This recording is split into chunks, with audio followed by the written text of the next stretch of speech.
बालवीर, अब होगा तुझे मेरी शक्तियों का अंदाजा। क्या पिताजी, योद्धा तो बराबरी की लड़ाई लड़ते हैं। किसी कैद में बंधे हुए पर अपनी शक्तियों से वार करना आपके लिए बहादुरी होगी। हम इसे कायरता कहते हैं।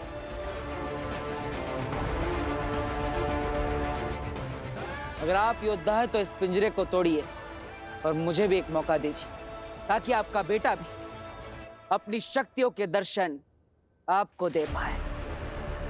भस्म को चुनौती दे रहे हो? नहीं पिताजी, मौका दे रहा हूं अपना मान सम्मान बचाने का। वरना कल उठकर दुनिया वाले ये कहेंगे कि भस्म अपने बेटे बालवीर से डर गया और इसीलिए उसे कैद में ही मार दिया।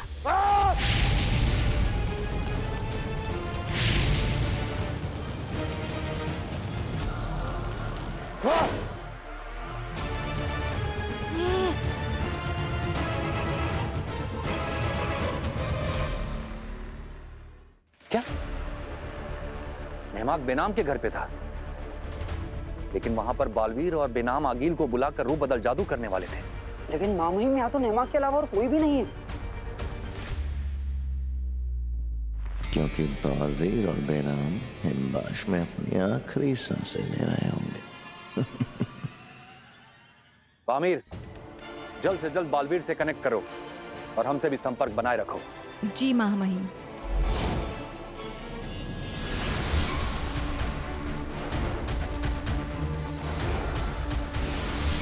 महामहिम, बालवीर से तो कनेक्शन हो ही नहीं पा रहा है। कहीं बेनाम और बालवीर हिमबाश लोग तो नहीं चले गए? ये उत्तोन बहुत तेज है, इतनी जल्दी सही दिशा में दिमाग दौड़ा दिया। अब पहुंच ही ना जाए हिमबाश अपनी सेना लेकर। हो सकता है नेमाक भी हमें यही बताने की कोशिश कर रहा हो। वामीर, दिल्लाक, सेना तैयार करो। हम अभी के अभी हिमबाश लोग पर हमला करेंगे। जी मामुही।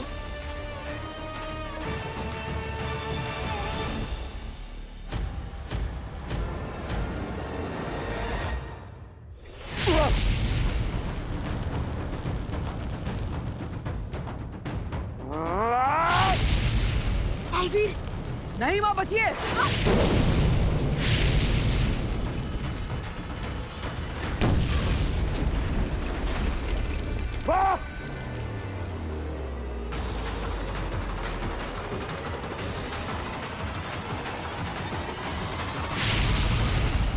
बालवीर!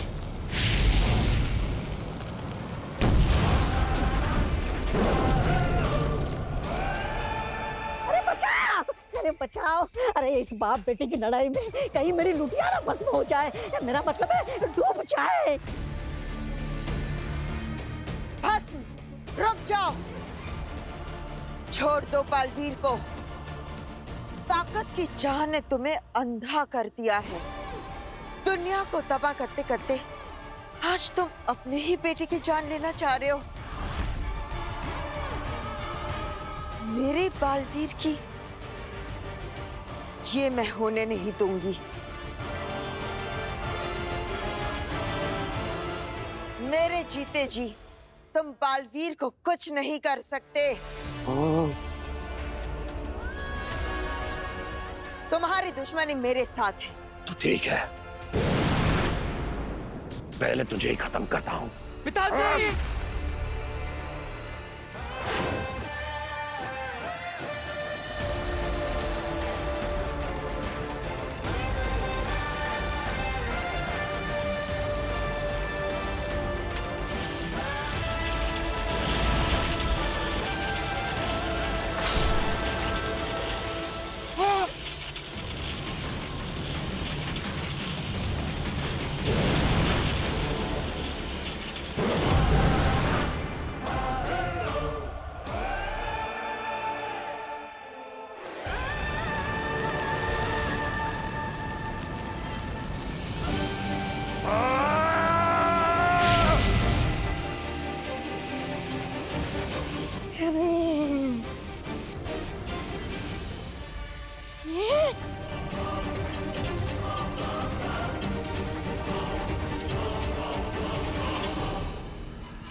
नेमाग, तुम ठीक हो? दिलाक, मामेर, मैं पता नहीं कैसे बेहोश हो गया। तुम कैसे भी करके मामेन तक खबर पहुंचवाओ कि बालवीर को उनकी जरूरत है। वो सेना लेके हिम्बाश लोग पहुंचे। नेमाग, तुम चिंता मत करो। उत्तान हिम्बाश के लिए निकल गए। हाँ, हमें तो यहाँ तुम्हारी रक्षा के लिए यहाँ रखा है। हाँ नैमा, अच्छा, हाँ। बस भगवान करे वो समय से हिमवाश लोग पहुंच जाए। काश वो बालवीर और बेनाम के मरने के बाद पहुंचे। तुम ठीक तो हो ना बालवीर? हाँ माँ, मैं ठीक हूँ। लेकिन पिताजी, मैं उन्हें मारना नहीं चाहता था, लेकिन वो हम दोनों को। चिंता मत करो, तुमने जो किया ठीक किया। जा रहा हूँ मैं भांजी, नहीं रहना मुझे तुम्हारे साथ। हमेशा हारने वाली आगिल के साथ रहूंगा तो इस खतरनाक तोबा का नाम खराब हो जाएगा। अरे बालवीर ने भस्म को मार दिया तो तुम क्या चीज हो? ऐसा मैं नहीं, ये लोग बोलेंगे, लेकिन सही बोलेंगे। मुझे नहीं रहना, क्या आंखें दिखा रहे मुझे? चल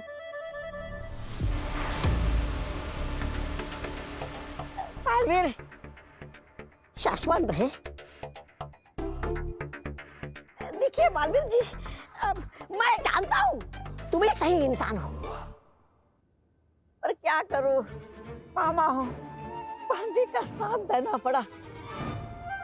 लेकिन अब बस, अब मैं नहीं रहूंगा इसके साथ। मुझे अपने साथ में रख लो, अपने शरण में ले लो बालवीर। क्या है, मुफ्त में काम करूंगा, कोने में पड़ा रहूंगा, बस दिन में 6-8 बार खाना दे देना। यह भूख बहुत लगती है मुझे, मेरा खुराक थोड़ा ज्यादा है। मामा, क्या? आगिल के साथ गद्दारी, अब तुम भी इनके साथ मरोगे। बालवीर, नहीं नहीं नहीं नहीं,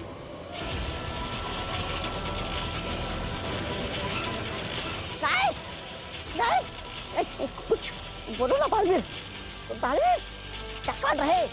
बालवीर जी कुछ करो ना, खाना 6-8 बार के बदले 2 बार कर देना। नहीं नहीं नहीं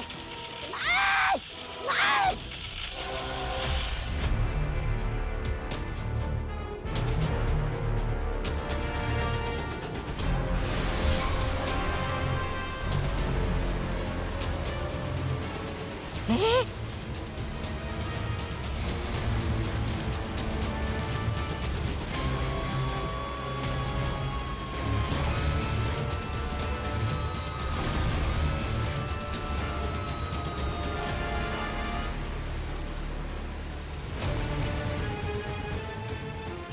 माँ, ये पिताजी वापस जिंदा कैसे हो रहे हैं?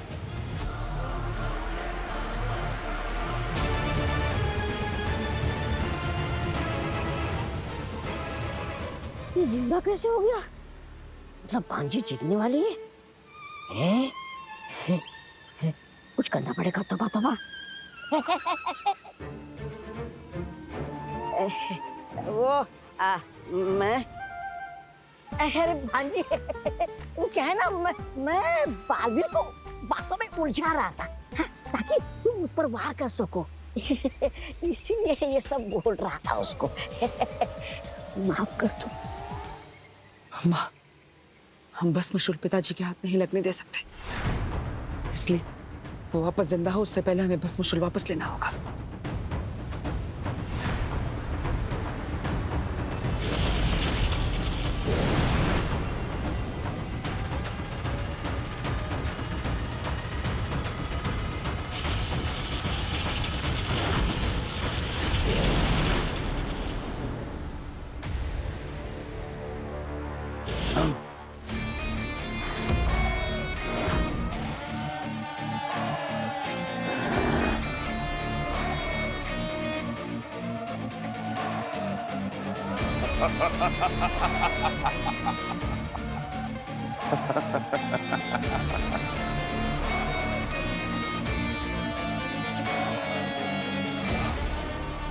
कहा था ना बालवीर, तुझे मेरी शक्तियों का अंदाजा भी नहीं है, लेकिन अब तुम्हें मेरी शक्तियों के दर्शन होंगे। भस्म कभी मरता नहीं, राख होता भी है तो फिर उठता है, बार बार उठता है। भस्म भस्म नहीं होता, भस्म भस्म करता है।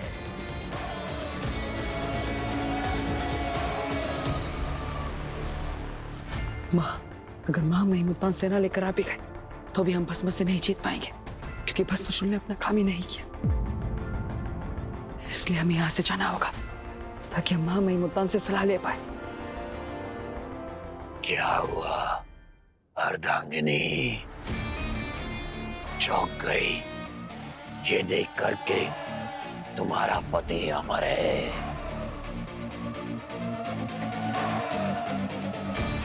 लेकिन तुम दोनों नहीं, ना तू और ना तेरा बेटा।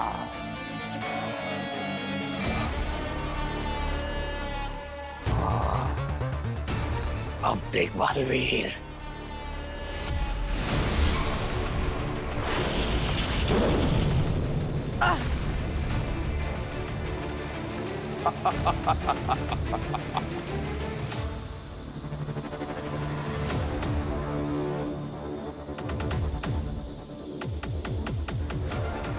तुम अपनी मौत से यूं मुंह मोड़कर नहीं जा सकते बालवीर।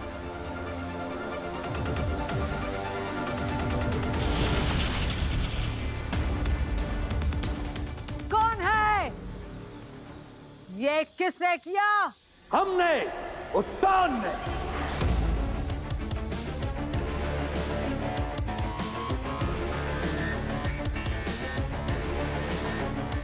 उत्तान!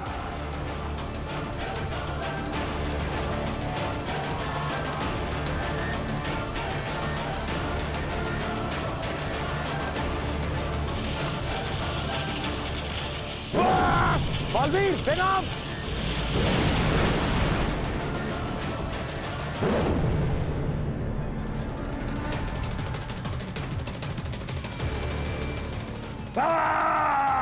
बालवीर!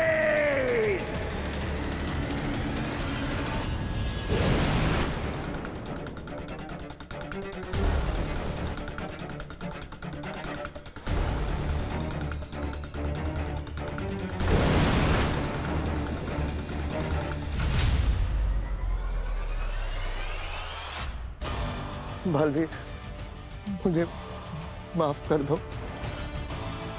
कोई बात नहीं नेहमाग। दिल्लाक, वामीर, नेमाग को हमारे चिकित्सा अधिकारी के पास लेकर जाओ। जी माँ। अपना ध्यान रखो नेमाग।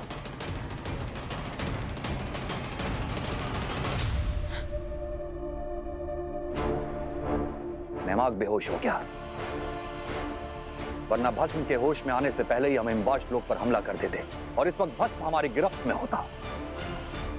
लेकिन अब क्या करें महामहिम? अब हम हिमवाश लोक पे हमला भी तो नहीं कर सकते। भस्म लड़े बिना हार नहीं मानेगी और संपार्श्विक क्षति होगी वो अलग। पर हमें कुछ तो करना ही होगा।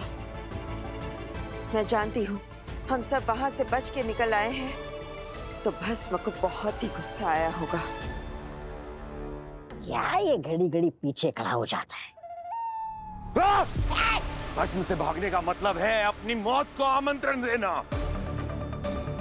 भस्म बहुत ही जल्द बहुत खतरनाक वार करेगा। अब ऐसा हमला होगा बालवीर कि तेरी आत्मा तड़प उठेगी। और ऐसा तब होगा जब बालवीर के किसी अपने को दर्द होगा। अपना कौन? बालवीर का एक परिवार है धरती लोक पर, जान बसती है उनमें उसकी। अगर उन्हें कुछ हुआ तो भागा चला आएगा बालवीर।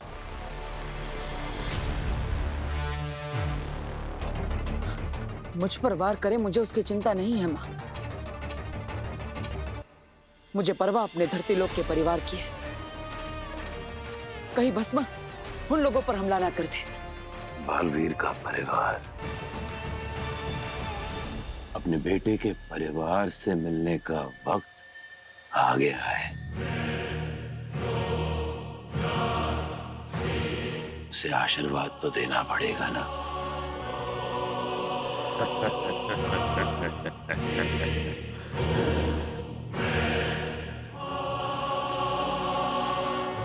सदा भस्म रहो।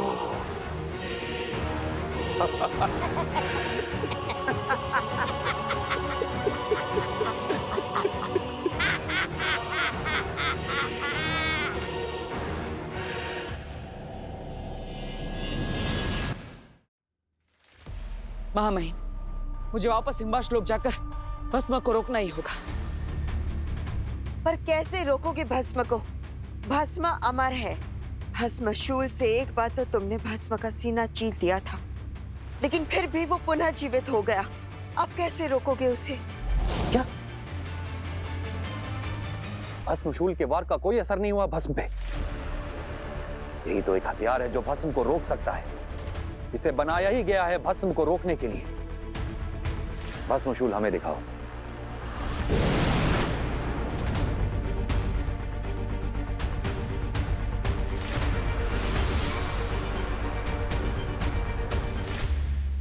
हमें इसी बात का डर था। एक प्रहार भस्मशूल की शक्तियां निचोड़ लेता है। अब यह शस्त्र शक्तिहीन है। हमें इसकी शक्ति संग्रहित करनी होगी, लेकिन इसमें वक्त लगेगा। कितना वक्त लगेगा महामहिम? कुछ कह नहीं सकते बालवीर। कई दिन भी लग सकते हैं। कई दिन? हमारे पास तो एक दिन का भी समय नहीं है। मुझे तो अभी हिमवाश लोक जाना होगा। नहीं बालवीर, बिना किसी हथियार के मैं तुम्हें हिमवाश लोक नहीं जाने दूंगी। माँ, हमारे पास कोई रास्ता भी तो नहीं है।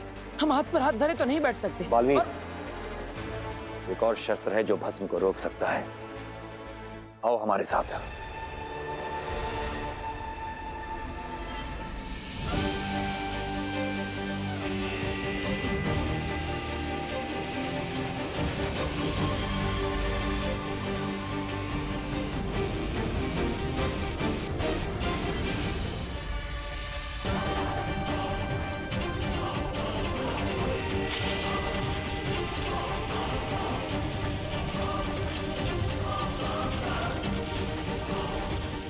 ये भस्मशूल अपनी शक्तियां संग्रहित करने लगा है।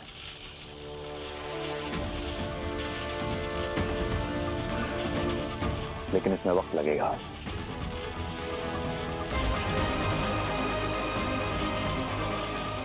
और ये देखो,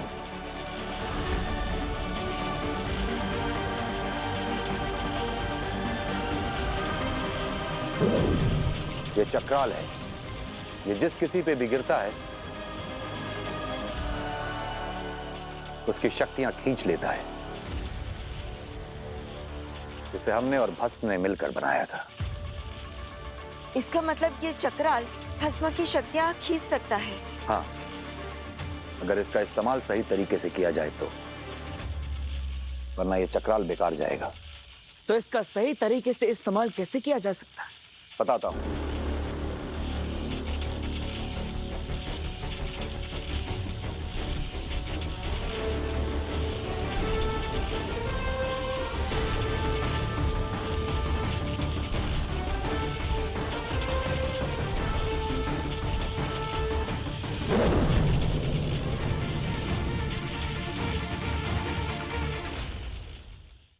ये चक्राल जिसके ऊपर भी गिरे उसका स्थिर होना जरूरी है, बिल्कुल इसकी तरह। और दूसरी बात,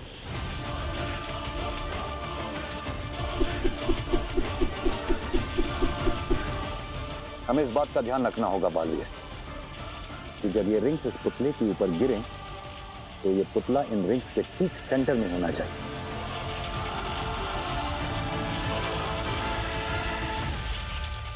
अगर ये थोड़ा भी दाएं बाएं हुआ तो ये चक्राल बेकार हो जाएगा। देखो,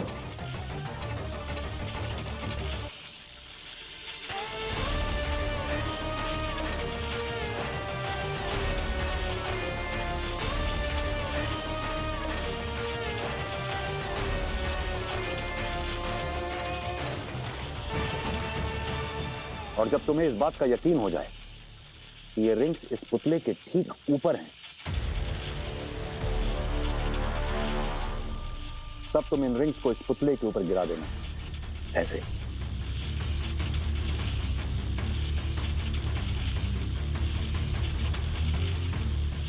बालवीर, इस वक्त ये रिंग्स इस पुतले के ठीक ऊपर है और अब मैं ये रिंग्स इस पुतले के ऊपर गिराने जा रहा हूं। इसका असर देखो।